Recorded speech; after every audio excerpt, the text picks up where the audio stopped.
नमस्कार, मैं मनदीप कुमार आपका एसके बुक्स के यूट्यूब चैनल पर स्वागत करता हूं। आज हम बात करने वाले हैं अग्निवीर वायु साइंस सब्जेक्ट फिजिक्स का जो पेपर एक्स ग्रुप का था, उसमें पार्ट 2 जो था, पार्ट 2 जो है वो हम वो डिस्कस करने वाले हैं। पार्ट 1 हमने डिस्कस कर लिया था, करीब आधे क्वेश्चन हमने पार्ट 1 में डिस्कस किए थे। बाकी के बचे हुए क्वेश्चन इस पार्ट 2 में हम देखेंगे कि किस तरीके के क्वेश्चन हमको कैसे सॉल्व करना है हमको।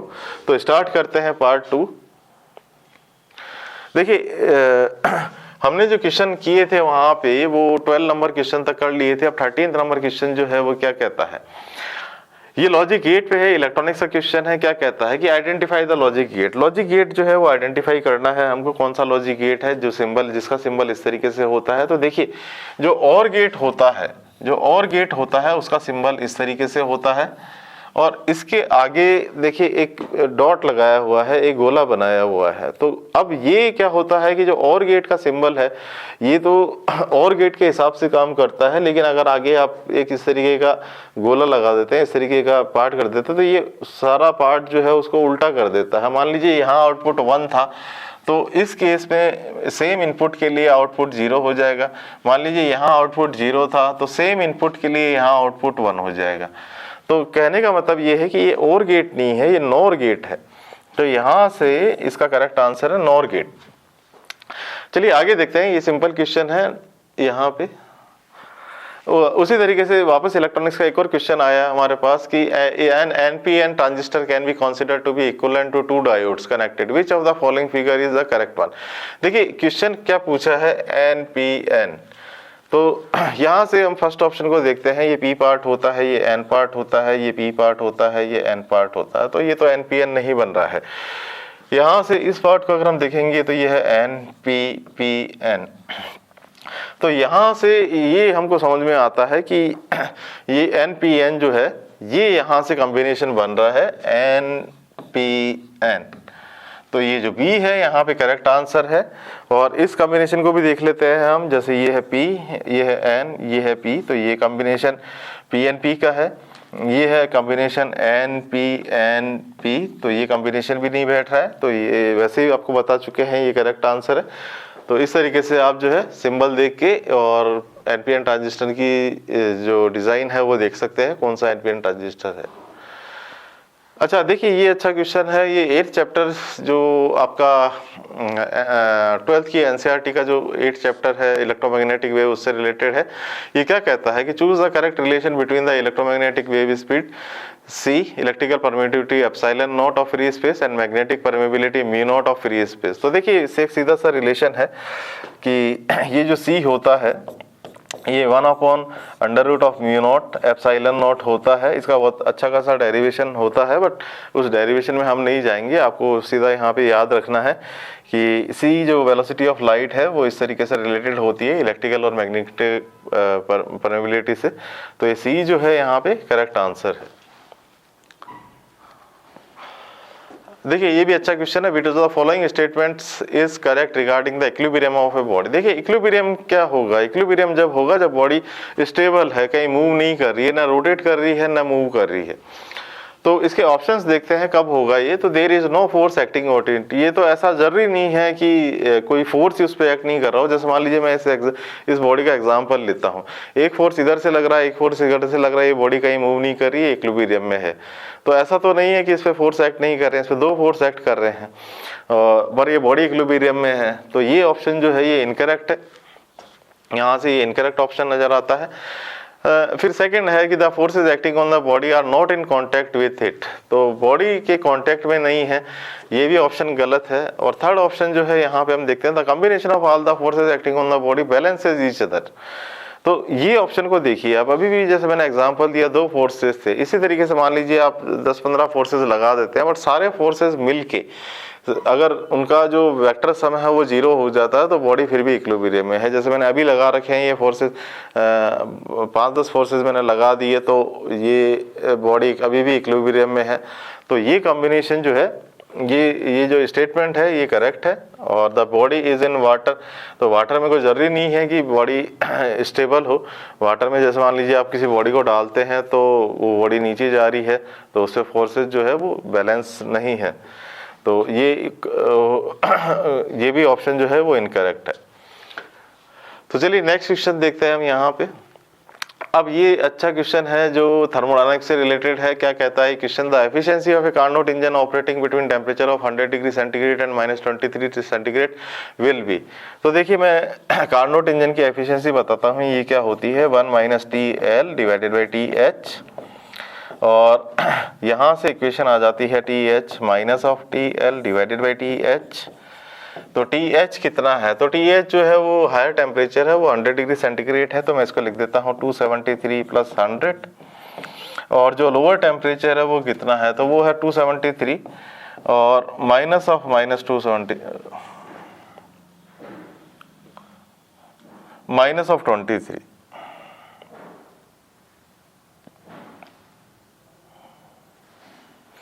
-23 और डिवाइडेड बाई हायर टेम्परेचर 273 + 100। तो देखिए जब इसको सॉल्व करेंगे तो ये आ जाएगा 100 + 23 डिवाइडेड बाई 373। तो इसको पूरा सॉल्व करने की ज़रूरत नहीं है हमको, क्योंकि यहाँ से हम ऑप्शंस में ही इसी फॉर्म में दिया हुआ था, इसी फॉर्म में दिया हुआ है, तो हम इसको यहाँ से सीधा सीधा हम कह सकते हैं 100 + 23 divided by 373 is the correct answer. तो ये करेक्ट आंसर है। आगे का क्वेश्चन देखते हैं। डायमेंशन का एक और क्वेश्चन आया है। Find the dimensional formula of linear momentum. देखिए ये बड़ा इजी क्वेश्चन है, इसमें ज़्यादा मेहनत नहीं करनी पड़ेगी। लीनियर मोमेंटम हमारा P होता है और ये होता है मास और ये होता है V वेलोसिटी। मास का जो यूनिट हम बताते हैं वो m1 से बताते हैं, वेलोसिटी L1 t-1 से बताते हैं। तो यहाँ से आ जाता है जो डायमेंशन है लीनियर मोमेंटम का, ये आ जाता है m1 L1 t-1। तो यहाँ से अगर हम देखेंगे तो फर्स्ट ऑप्शन जो है वो करेक्ट है। आगे का क्वेश्चन देखते हैं। ये thermometer works on the principle of, तो थर्मोमीटर किस प्रिंसिपल पे काम करता है? तो इसमें ऑप्शंस दिए हुए हैं Newton's third law, 0th law of thermodynamics, first law of thermodynamics और सेकंड लॉ ऑफ थर्मोडायनामिक्स। तो देखिए 0th लॉ जो है ये स्पेशली ऐसा लॉ है जो बड़ा सिंपल है, और इसका 0th लॉ ऑफ थर्मोडायनामिक्स ये बड़ा सिंपल सा लॉ है। ये क्या कहता है? ये कहता है कि अगर एक बॉडी का टेम्परेचर TA है और दूसरी बॉडी का टेम्परेचर TB है और एक तीसरी बॉडी का टेम्परेचर TC है, ये C बॉडी का टेम्परेचर TC है, ये मान लीजिए इसके साथ थर्मल इक्विलिब्रियम है। थर्मल इक्विलिब्रियम का मतलब है हीट एक्सचेंज नहीं हो रही है, हीट एक्सचेंज नहीं हो रही, तो यहाँ पे है TA = TB। और अगर यही बॉडी इस C बॉडी के साथ भी थर्मल इक्विलिब्रियम में है, यानी कि यहाँ भी हीट एक्सचेंज नहीं हो, नेट हीट एक्सचेंज नहीं हो रही, तो TA = TC। तो ये दोनों बॉडीज भी आपस में थर्मल इक्विलिब्रियम में होगी, यानी कि TB जो है वो बराबर होगा TC के। तो यही प्रिंसिपल जो है हम थर्मोमीटर में देखते हैं कि देखिए थर्मोमीटर में क्या हो रहा है कि हम बॉडी का टेम्परेचर नाप रहे हैं।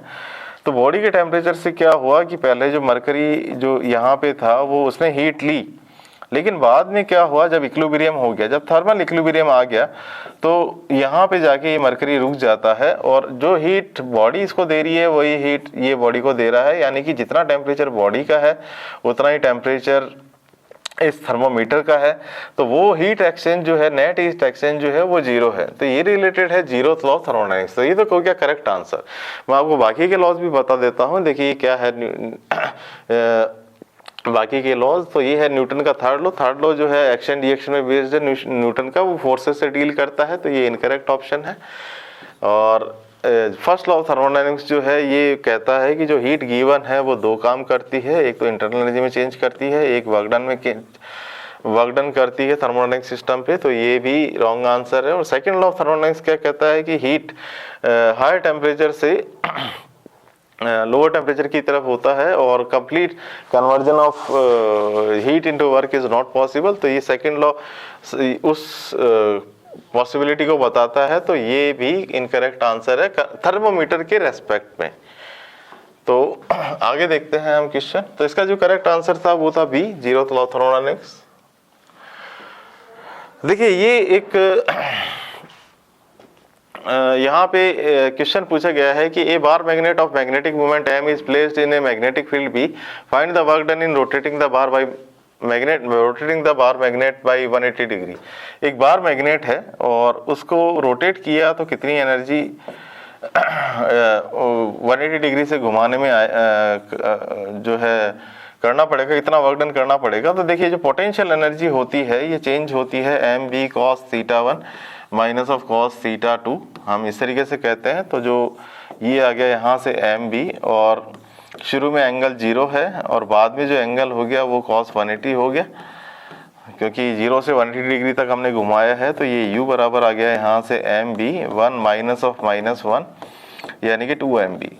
तो ये बड़ा सिंपल सा क्वेश्चन है। आपको पता होना चाहिए कि जो डेल्टा U है, जो चेंज इन एनर्जी जो होता है, जो क्योंकि ये वर्क डन के बराबर होता है, तो वो किसके बराबर होगा? तो हम यहाँ से सीधा सीधा आंसर कह सकते हैं कि ये होगा 2 MB। तो ये करेक्ट आंसर है। इसमें आगे चलते हैं हम।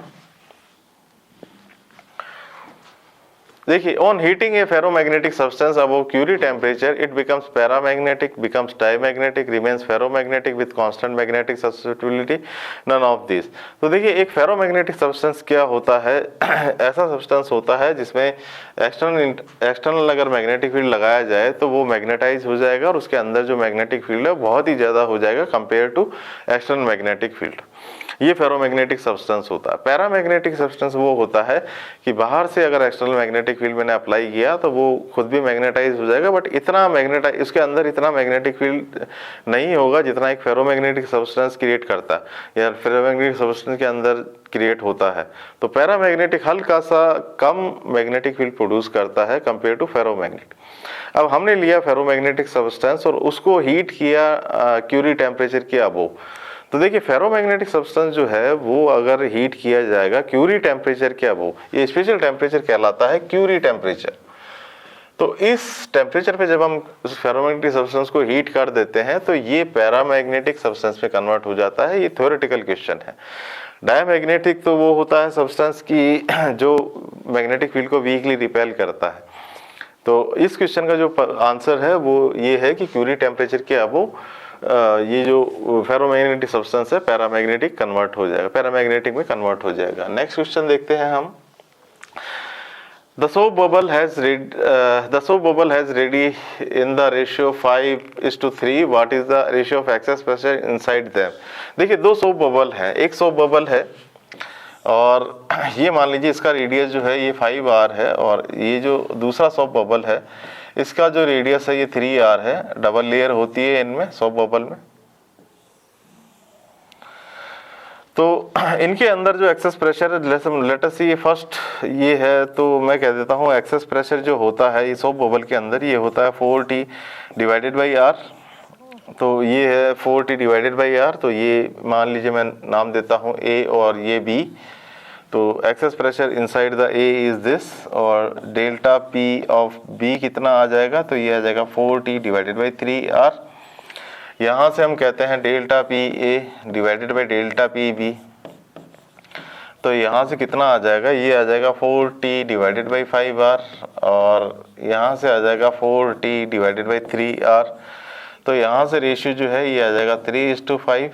तो यहाँ से सीधा सीधा रिलेशन निकल के आता है 3:5। तो ऑप्शन फर्स्ट जो है ऑप्शन ए ये करेक्ट है। अब देखिए, ये ऑप्टिक्स से रिलेटेड वापस एक क्वेश्चन आया है। When the dispersion of white light takes place through the prism the maximum deviation is suffered by which one of the following colours.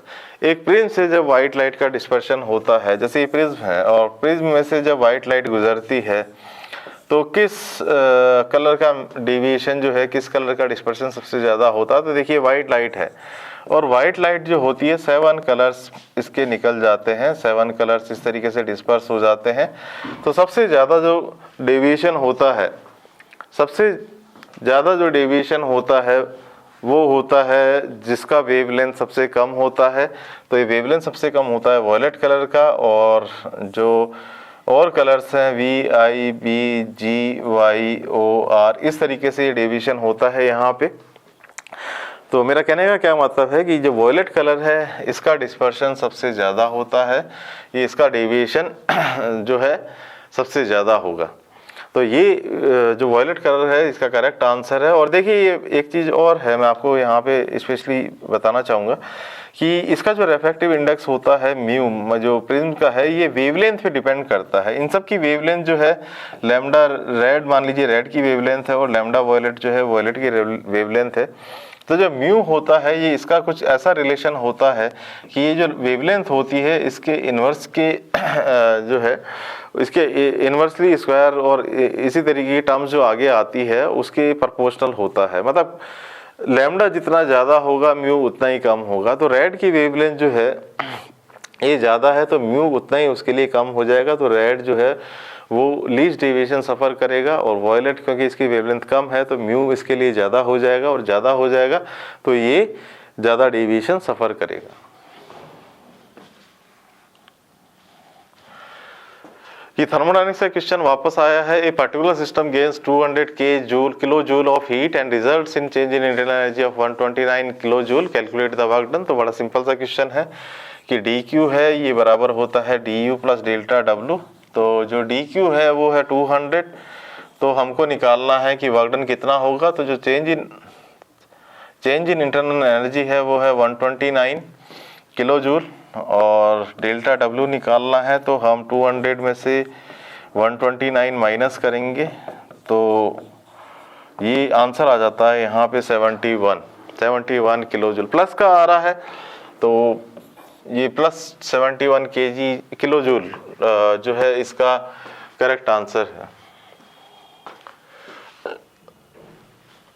देखिए अब नेक्स्ट क्वेश्चन जो है ये सिंपल हार्मोनिक मोशन का है। ये क्वेश्चन क्या कहता है, simple pendulum of length L and length L has time period T if the system is taken on moon that new time period will be. तो देखिए टाइम पीरियड जो एक सिंपल पेंडुलम का होता है वो T is equal to 2 pi under root of L divided by G होता है।